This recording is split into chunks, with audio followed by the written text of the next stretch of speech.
eu já conhecia a droga, mas eu era muito contra.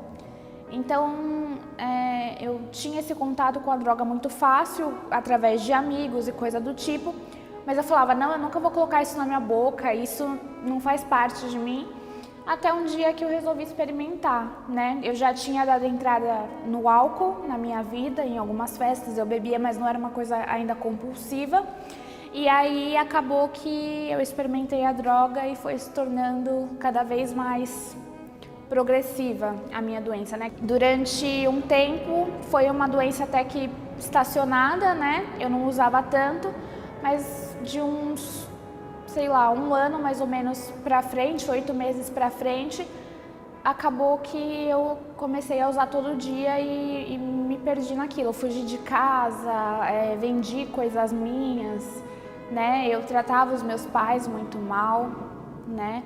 E aí foi quando eu percebi que eu resolvi aceitar ajuda para ser internada, né? Que foi quando eu percebi que não estava dando mais, que eu não estava me reconhecendo mais.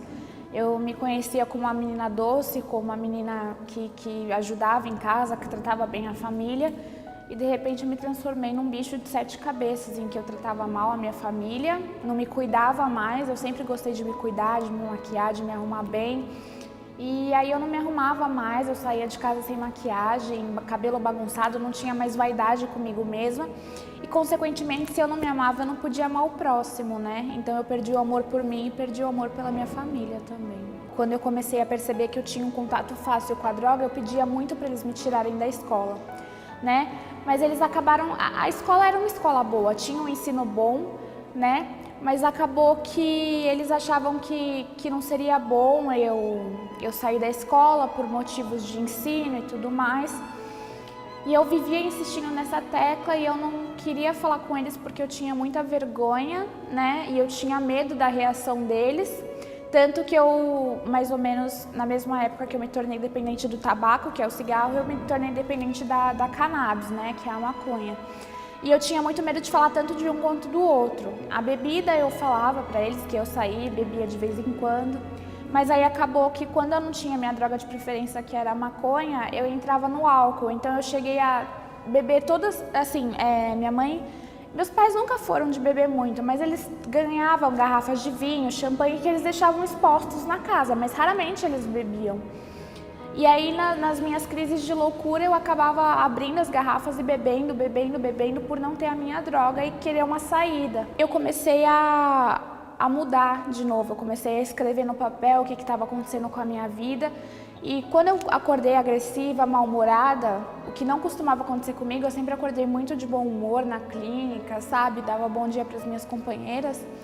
Foi aí então que eu percebi que eu não queria mais aquilo para minha vida, né? Ontem eu fiquei sozinha em casa, pela primeira vez depois da minha saída da clínica, né?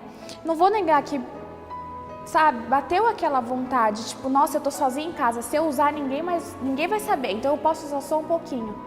Mas eu bati o pé pra minha doença e falei, não quero, não posso e não vou. E não fui. Fiquei me distraindo, assistindo os filmes, tentando manter a mente ocupada até conseguir que meu pai retornasse pra casa, né? E aí, quando ele voltou, eu respirei fundo e falei, acabou, não preciso mais usar porque não quero mais isso pra minha vida. Eu achava que não tinha saída, eu achava que eu ia viver nessa vida pra sempre, eu defendia com unhas e dentes a minha droga de preferência. E se você se sente numa situação assim, se você acha que você também é dependente, se você tem algum problema com drogas, levante a mão e peça ajuda. Se tem pessoas que nunca vão desistir de você, essas pessoas são seus pais. E pode ter certeza que você, encontrando pessoas como a gente encontra no Amor Exigente ou em outras comunidades que te ajudam a se livrar das drogas, pode ter certeza que você vai ser muito ajudado. E o que eu tenho para falar é que assim como acreditaram em mim um dia, eu também acredito em você. Então peça ajuda porque vale a pena.